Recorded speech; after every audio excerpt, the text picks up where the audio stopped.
নমস্কার। নৌকোযাত্রা কবিগুরু রবীন্দ্রনাথ ঠাকুরের লেখা।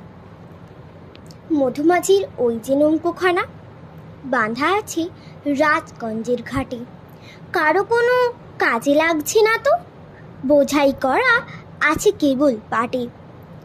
আমায় যদি দেয় তারা নৌকোটি, আমি তবে 100টি দাঁড়াটি। পাল তুলে দেই 4টে 5টা 6টা, মিথ্যে করে বেড়াই না কোহাটে।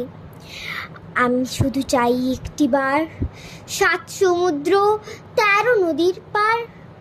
তখন তুমি কেঁদো না মা যেন, বসে বসে একলা ঘরের কোণে। আমি যাব রাজপুত্র হয়ে, নৌকো ভরা সোনা মানিক বয়ে। আশুকে আর শ্যামকে নেব সাথে, আমরা শুধু যাব মা 3 জনে।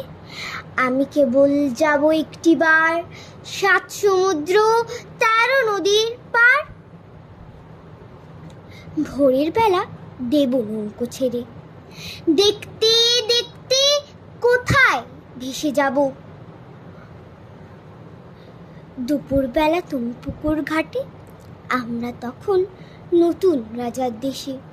পেরিয়ে যাব তীরপূর্ণির ঘাট, পেরিয়ে যাব তেপান্তরের মাঠ। ফিরে আসতে সন্ধে হয়ে যাবে, গল্প বলবো তোমার কোলে এসে। আমি শুধু যাব একটিবার 7 সমুদ্র 13 নদীর পার। নমস্কার।